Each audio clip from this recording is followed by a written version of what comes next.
അസ്സലാമു വറഹ്മത്തുള്ളാഹി ബഷീറാണ് അബുദാബിയിൽ നിന്ന്. പെട്രോൾ ലീക്കുമായിട്ട് വന്ന ഒരു ലെക്സസ് പരിചയപ്പെടുത്താനാണ് ഈ വീഡിയോ. ഈ ഒരു ചൂട് സമയത്ത് ഒരുപാട് വണ്ടികൾക്ക് ഉണ്ടാകുന്നതാണ് പെട്രോളിൻ്റെ സ്മെല്ല് വരിക. നമ്മളിപ്പോൾ ഇന്ന് ഈ വന്ന കസ്റ്റമർ നമ്മളോട് പറഞ്ഞത് പെട്രോളിൻ്റെ ലീക്ക് സ്മെല്ല് വരുന്നുണ്ട്. അത് കൂട്ടുകാരോട് ചോദിച്ചപ്പോൾ സാധാരണ ചൂട് സമയത്ത് ഉണ്ടാവുന്നതാണെന്ന് പറഞ്ഞു. കാരണം അതിൻ്റെ എയർ കുടുങ്ങിയിട്ട് പെട്രോൾ ടാങ്കിൽ നിന്ന് എയർ കുടുങ്ങി ആ സ്മെല്ല് വരാൻ സാധ്യതയുണ്ട്. പക്ഷേ തീർച്ചയായിട്ടും പെട്രോളിൻ്റെ സ്മെല്ല് വരുമ്പോൾ ഒരിക്കലും അങ്ങനെ നിഗമനങ്ങളിലോ സുഹൃത്തുക്കളുടെ ഉള്ള അന്വേഷണങ്ങളിലോ നിർത്തരുത്. എത്രയും പെട്ടെന്ന് അടുത്തുള്ള ഗ്യാരേജിൽ കാണിക്കണം.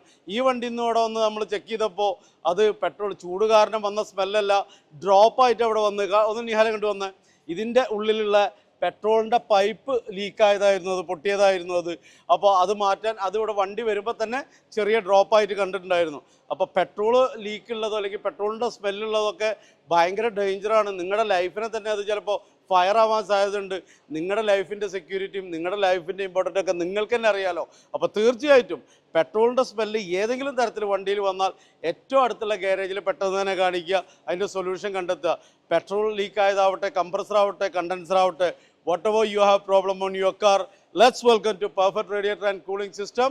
Everyone, Assalamu alaikum.